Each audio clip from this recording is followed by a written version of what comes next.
The options for getting a visa and a trade license for a freelancer are not perfect.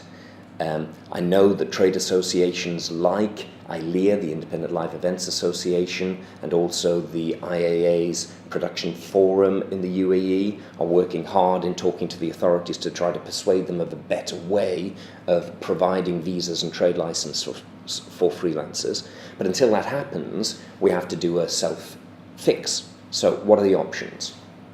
Now, obviously, if you can afford it, great. Go and choose one of the freelance options that are available through DCCA or 2454, and then you can also look at setting up your own company. Problems. The obvious one, it's costly. Your second option, therefore, if you are onshore, for example, there are certain companies who will provide you with a visa route. I'm not talking about friends visas. I'm talking about companies who are within the industry, like Event Lab, like Gulf Crewing, like Showforce, who will be able to talk to you about visa options. Now, there are ramifications of doing that kind of, or going that kind of route, in that you will be putting your jobs through those kind of companies in effect.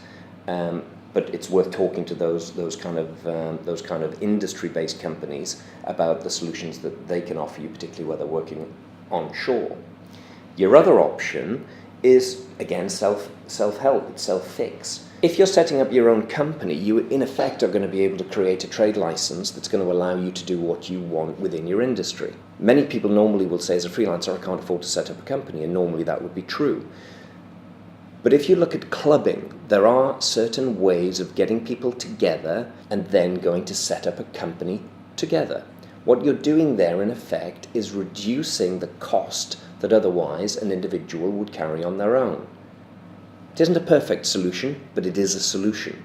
You can massively reduce the costs that you would carry on your own, and it therefore makes it a viable solution to be able to set up a company, get your trade license, go and VAT register, so that when your procurement department on a job asks you for a VAT registration number, you can actually provide them one. And then you can sort out amongst yourselves how you are going to do your accounting and so on.